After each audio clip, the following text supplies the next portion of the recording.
Hey, you guys. So, I wanted to talk about something that's kind of weighing heavy on my heart. And I wasn't going to talk about this. This live was not planned, but just in the past few days, talking to women and talking to the men in my life, like about this situation, I realized that there's a disconnect.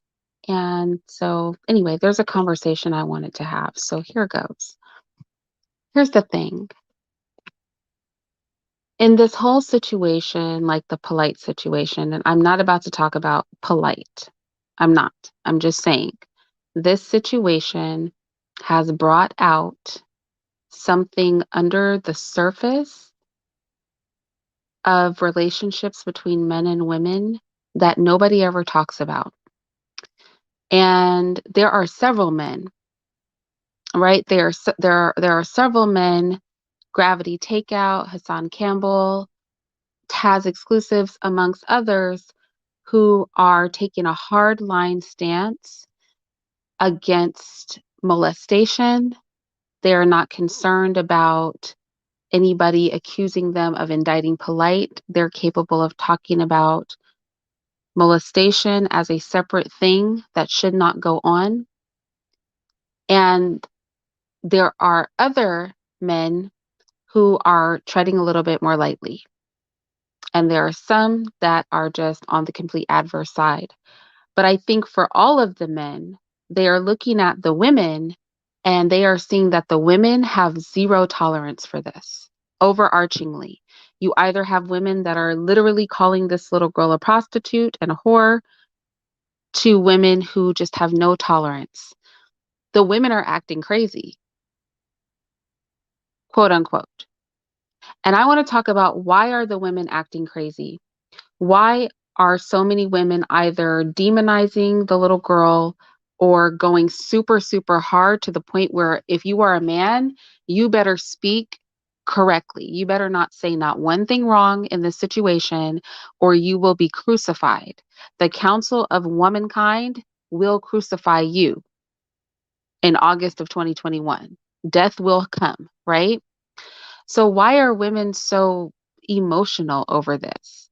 And that brings me to something I want to talk about, because I know that a lot of men may not fully understand why women are being so sensitive about this situation.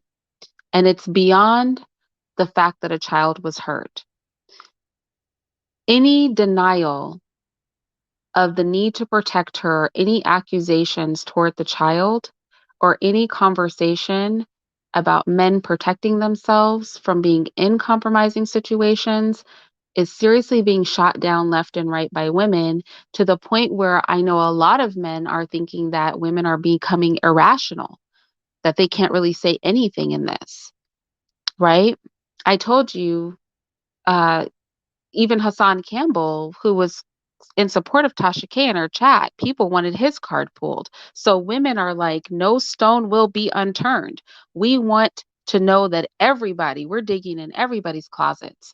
So why are women being so hyper vigilant is the question. Why are women being hyper vigilant? And I'm going to say something that, to women, you guys already know this, but the men do not fully understand, because women talk about their life experiences, right? We talk about how you could be walking to the store or walking to, the garage to get your car, and men will slow down and drive alongside you to get your attention. Or men will approach you and try to talk to you. Or men will follow you.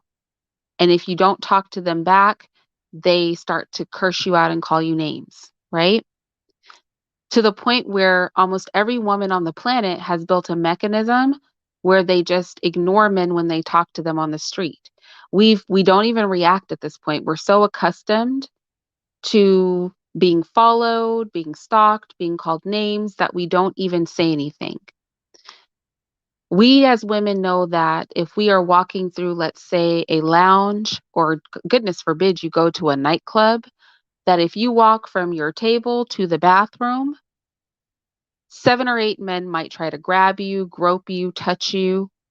and we don't freak out. Do we freak out? Do women in mass start freaking out at the lounge? No, we don't. We know that on the gauntlet walk from our table to the bathroom, we will be grabbed, groped, and touched. We just know that it's going to happen. We just do our best to move quickly, hold hands, and get to the bathroom, right? We as women know that when we were reaching our pubescent years, right, the age of this little girl, 13, 14, 15, 16, 17, 18, 19, that we would be walking home from school or walking to the store, and adult men would come by in their cars and attempt to give us rides or attempt to pick us up, right? We know that we sometimes hold conversations with men and they are not looking at our faces. They're looking everywhere else. We've heard men talk about women saying, oh, that looks good. Oh, I'm going to get some of that, right? That, THAT, not her, but that. And what men may not realize is that all of these sorts of situations are things that women live with day after day, month after month, year after year in their lives. This is not like something that happens once in a while. Ladies, back me up on this. Is this not just regular life for women? Regular life for women. This is what being a woman is. And we do not talk about it, right? We don't discuss the fact that if you leave your house 7 days a week, 3 or 4 of those days, you will definitely have negative encounters with men. We don't talk about the fact that we have gotten so conditioned to being treated this way that we've learned to just ignore men, to just not say anything, to just kind of carry on, right? We don't talk about how uncomfortable it is, right? We don't talk about how if we walk on a dark street, we feel nervous, or why we would never hire a male nanny, right? We don't talk about this. We don't discuss the fact that day after day, week after week, year after year, a constant repetition of these experiences has molded how we view men. And that when we say a man is good, right, what we mean is that he's not as bad as other men. That's really what we're saying. When we say that, even in relationships, that's why women are always waiting, men, that's why women are always waiting for the other shoe to drop in relationships. We're waiting for you to show that you're just like every other man. Is he going to objectify women? Right? Is he going to, like, when is the other man's shoe going to drop? When am I going to see a behavior in him that's indicative of my experience with mankind? Right? And so, yeah, that's the same thing with my kids. I won't let my children see a male doctor. I insist on having female doctors. Like, these are internal thoughts that we have as women that we don't speak on. And I think that men kind of know that these things go on, but what I don't think is that men understand that these things go on consistently in a woman's life. This is not some rare occurrence. This is a regular thing that happens to us from the time we hit puberty until our old age. This is a part of being a woman. Now, women, we are working in a real weird balance, right? We still marry men. We still have children with them. We still have men that we love, right? But in the back of our minds, we're always kind of concerned about men as a gender. And so in situations like this, where this girl has been abused, right? The thing that the women want to hear is they want to hear men say, it is absolutely wrong to ever touch a child. People who touch children should be in jail. They should be beaten. This is what women want to hear. They don't want to hear anything else from men. They don't want to hear anything else. They want to hear men stand firm and emphatically state, this is not okay. If you don't want to convict brother polite, nobody cares about that. At the very least, women want to, well, some people might care, but at the very least, women want men to be unadulterated in their professions that this behavior is not okay. It is unacceptable. This is what women want to hear. They don't want to hear apologetics. They don't want to hear, you talk about, you know, how, men can be falsely accused. They don't want to hear anything other than you acknowledging that a child should never, ever, ever in life be touched. Period. And when men don't do that, it makes women nervous. Why does it make us nervous? Because we walk through life with these sorts of experience with men being a regular part of our lives, and we have been trained, and we have trained ourselves to simply not respond to behavior that honestly we should not have to put up with. But because it happens so often and with so many men, we just put up with it anyway. And at the same time, we recognize that the only reason that we are safe as women is because there are men who will discipline men who would harm women and children. The moment women feel that the majority of men are not being controlled by a moral minority, we start to freak out. It becomes honestly scary. It becomes a concerning situation for us. These women are not reacting to the situation on YouTube because they hate men. They're reacting to the situation on YouTube because we get to see the worst of what men are on a regular basis. We get to see predatory practices in men on a regular basis. I'm not saying that attempting to hit on a woman is not right. I'm not saying that being attracted to a woman is not right. I'm saying that women are incapable of walking to their own car a lot of the time without being called out their name or being made uncomfortable by a man that's being overly aggressive. I'm saying that little girls can't walk home from school without an older man trying to put them in their car. And that this is something that almost every woman living has experienced more than once, more than twice, more than 5 times, more than 10 times. I'm saying a woman cannot go through a crowded place where there are a lot of men and go to the bathroom without somebody physically touching her body. And this is regular and consistent over months and years of a woman's life. And so when a woman or child, especially children, when a child is violated, women want men to come forward and to strongly let it be known this type of thing is not tolerated. And when we don't get that, it freaks us out.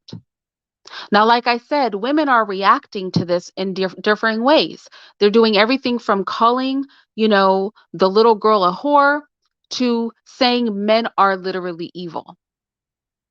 Because all of that stuff that we have to live with as women, that from a child you have to experience as women. Now, I'm just talking about little things, right? We know worse things can happen to women. I'm just talking about if nobody ever sexually molests you, if no man ever beats you up, at the very least, the best treated of women still deals with the things that I have mentioned in this live. At the very, very least, the best of women still the best treated of women, still has to deal with the things I mentioned in this live. That's not even counting all the very serious things that happen to women. This is just like regular schmegular everyday stuff. I'm going to the store, this happens, right? I'm walking the dog or jogging at the park, this happens. I'm out with my kids, this happens, right? This isn't even egregious in the sense of like on out abuse, even though this is arguably abusive, the things I'm mentioning, but this isn't like getting raped in your home or something. This is just like regular par for the course of womanhood stuff. And so I don't think men appreciate, and I think this is why feminism has really taken off. Feminism has taken off because the feminists are verbalizing everything I just said. Everything I just said about men, feminism verbalizes that to women. And women know that it's true. And then feminism adds on that, and men are evil, and men have conditioned women to think that this is okay, and da da da da da. And they're able to pander to the real experience women are having. And I don't think men realize that. I don't think that they realize that. I don't think, like I said, in the past few days, I have been talking to men that I love. And you know what one of them said to me? He said, I knew that women experience these things, but I didn't recognize the pervasiveness. I didn't understand that women go through these things on a regular basis, that several times a week you may have an experience like this. Like if a woman spends enough time around people, this is what will happen. If you're not a recluse living in your house, not engaging other people in humanity, this is the type of thing that you deal with. He said, I didn't realize. It never occurred to me that this was, something that normally happens. I thought, yeah, I knew guys that did this, but I thought we all did this in our 20s. It's like, no, some men never grow out of that stage. What's more is it's reinforced. It's reinforced privately. And this is why the women are crying about, they're crying out about the idea of culpability when it comes to people who are enablers of abusers. Because even if a man has an outward show of respect for women, something that women know is that men amongst themselves are very degrading toward us. And so, a big concern for women is that simply because you don't act out in public spaces when you get with other men, if you don't value us, or if a man, for example, is sharing pictures with you, like among men, men are sharing pictures with other men of girls who look young, and those men don't correct him, it creates an environment that makes people who are perverted feel comfortable. So a lot of men are like, why are women coming hard for people who aren't even brother polite? Why are you guys dragging people who aren't polite? Polite did this. We did not do this. Well, the reason is because women are saying a man cannot move with complete anonymity. It is not possible. When a perverted person openly acts out their perversion, it's because they have been made to feel comfortable in a space. A lot of times there are conversations that go on among men. Like I said, there's picture sharing, there's ideologies that make people who are degenerate feel comfortable. Women know this. We don't talk about this all the time. A lot of us don't verbalize it ever. A woman could go her entire life. I personally have gone my entire life until last night verbalizing this. Some women never. The way that, if you listen to the beginning of this live, the way that I laid this out, some women never verbalize this, even though it is our experience. And so when an abuse happens toward a child, women are looking for men to show that they are more than our experiences, that they will control the degenerates among them, that they will not hesitate to call out behavior that is wrong. This is beyond polite. This is in general. Men just coming forth in general and speaking out strongly against the abuse of children. Just coming out strongly. The same thing when it comes to abuse of women. We just want you to come out strongly and say it. Don't hum and haw about it. Don't circular talk around it. Don't throw other things on it. Just keep it short and sweet. This is wrong.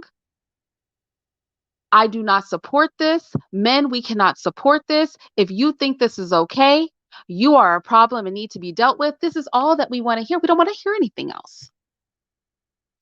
The men, a lot of them are feeling like they are walking on eggshells with women at this point.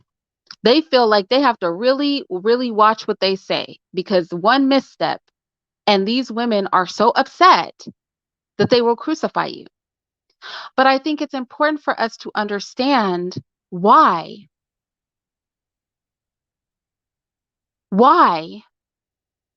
women feel this way.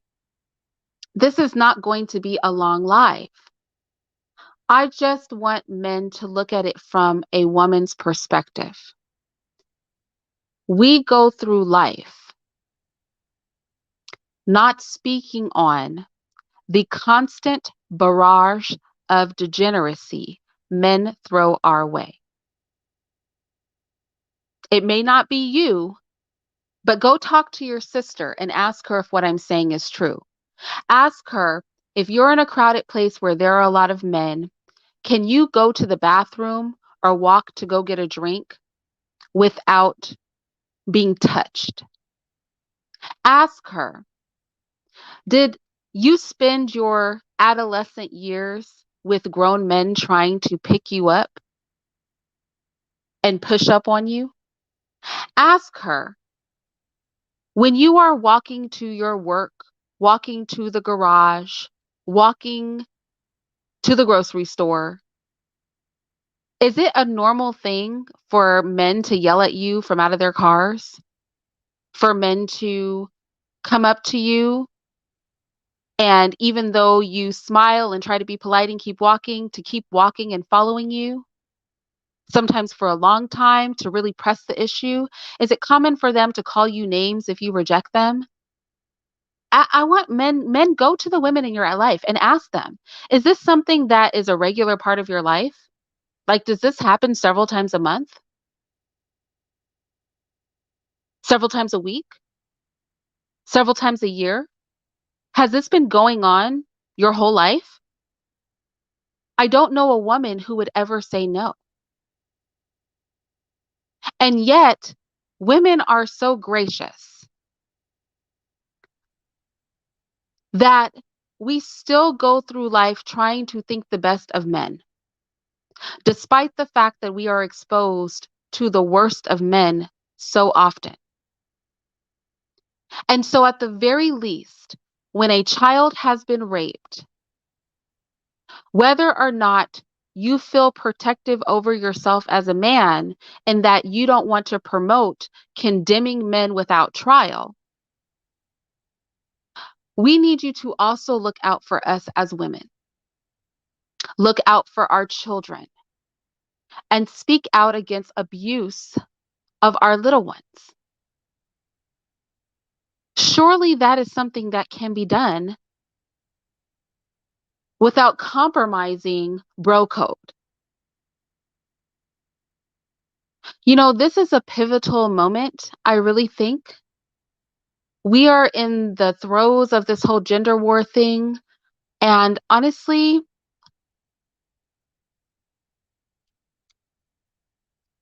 look, honestly, the men are the only people that can redeem this. The men have to redeem this. They do. Just stop and switch gears for a second, or this is going to go south. And it can go south. Feminism, the Me Too movement, all of these things are built off of this internal struggle women have.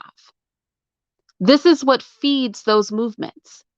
When you guys say you hate feminism, you hate womanism, you hate Me Too, the way that you kill those things is to start standing up against the bad men, to start being vocal, to start taking action. Things like this, where a child is brutally attacked, whether you want to agree or disagree with the man's innocence, becomes irrelevant to the bigger message that it must be felt throughout the Black community that we do not cover child predators. We do not accept child predation as something that is okay. It is wrong, period. And if nothing less, our heart and our protection goes out to this child. It is very easy for you guys to say that. This has nothing to do with polite. Simply saying that, I think, will go a long way with women. I don't know if I have articulated this the best way that I can. I don't know. But I felt like it really needed to be said because there seems to be a disconnect. And I think the disconnect is that men don't understand how much women deal with and what a big deal it is for us. Because a lot of times people say that we are fussy, but let me tell you something. Women remain silent more than they complain. Silence and acceptance of being mistreated is a regular part of our lives.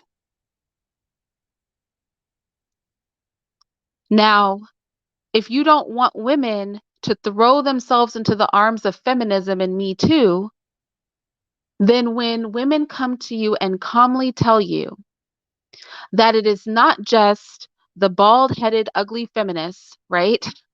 Isn't that the stereotype? That have these experiences, us women who are also traditional and more conservative, we have these experiences too.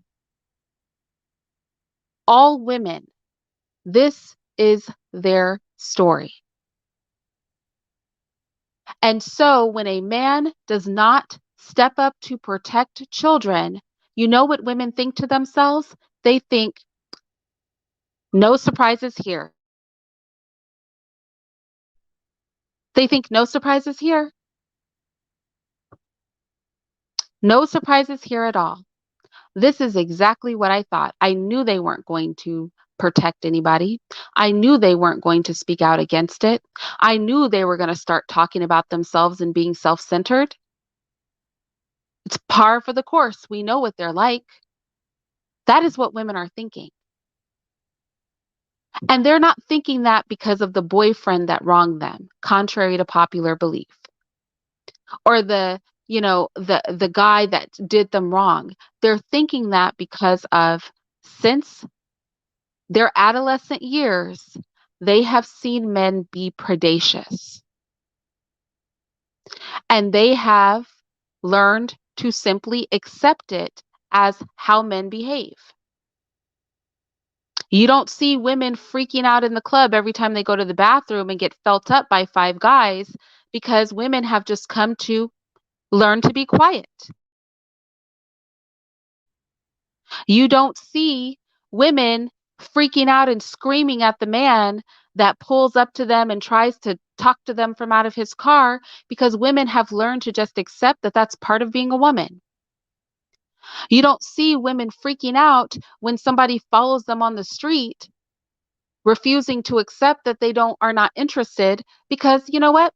That's part of being a woman.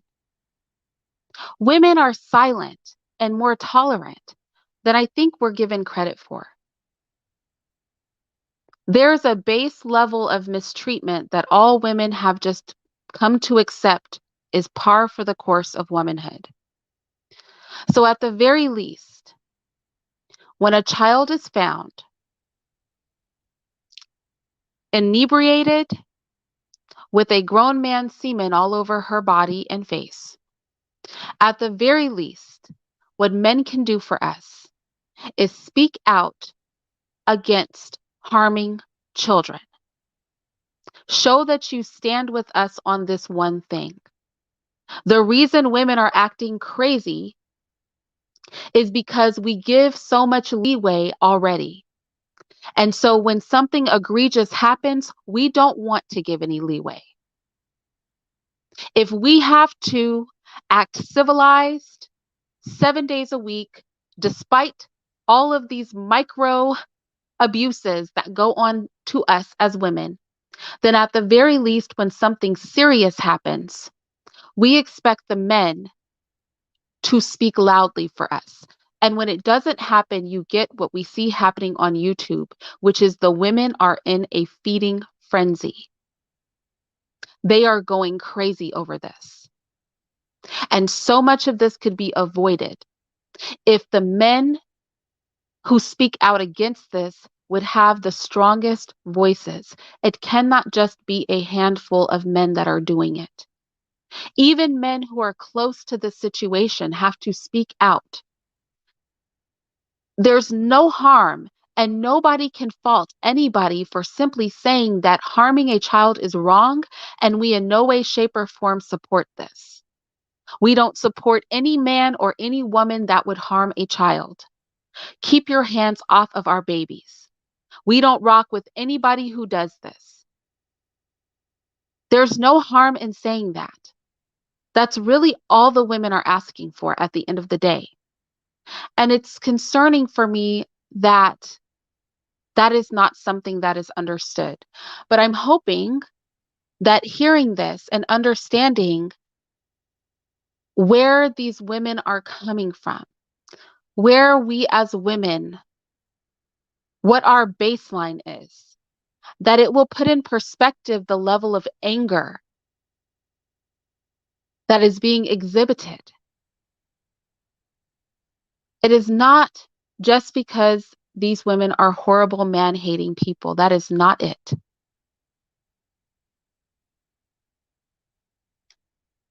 The best, quote unquote, among us should feel the same. And then I want to say this. The other thing is I want to talk about how the trauma manifests on the opposite side, because the trauma that comes with being female, there is one aspect of it, right? And actually, before I get there, I want to say this. This is like a side note. When we talk about, and I know this is off topic, but I just want to say this. When we talk about female submission and trusting men, this is the reason why so many women have trouble submitting and trusting.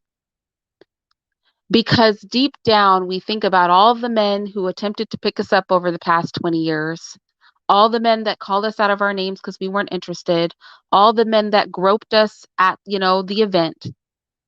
We're thinking about all of them, and we are concerned that somewhere deep down in a man is the tendency to treat me wrongly. I just wanted to throw that out there because people act like, submission is just such an easy thing to give, and it's not. It's a very hard thing, and it takes a lot of trust. But community trust cannot be built if men don't collectively come forward and show that they feel protective over children. Willingness to protect children makes women feel that you will also protect them, right? Our children are an extension of ourselves. When a child is hurt, women take that extremely personally. It doesn't even have to be our child, right? It doesn't even have to be our child. Our wombs, a healthy woman's womb will cry out for a hurt child. It is something deep within us that makes us abhor harm to children. Now, the exceptions to this are women who break in other ways. Some women fall into their victimization so far that they start to demonize, in this case, a child, or demonize other women for the things that happen to them. They start to blame them. for the things that happen to them. And I just want to say to the ladies, when we see a woman that is functioning on this level, I want you to also remember everything we talked about in this live, right? And understand that some women are so broken and they've been so battered and abused that they genuinely in their hearts believe that it is the fault of that little girl. And honestly, that is a travesty and a sadness in and of itself. You know, we can heal together and hear each other, or we can fight. I hope that we're down to listen and that we can use this tragedy with this little girl to really build a bridge in a place that it needs to be built. And that is for us to come together as men and women in this community and speak out very strongly against harm against children. And that we do not stand with or stand by anybody who covers, promotes, or refuses to speak out against harm against children. It's really simple. So, anyway, with that said, I'm going to get out of here. Who knows if this will do any good? It may not do any good whatsoever. Like I said, I don't know if I knew what I wanted to say, but I didn't rehearse it. So I don't know if I articulated it the best. But especially for the men, I hope this is some food for thought. And I hope you'll choose to be vocal because we're watching. We are watching. And either we are going to fragment and pull apart further after this, or we're going to grow closer together. Really, I think the ball is in the court of the men of the community. You guys and how you move is going to determine the outcome of this situation and how much damage it does. All right, I'll talk to you guys later.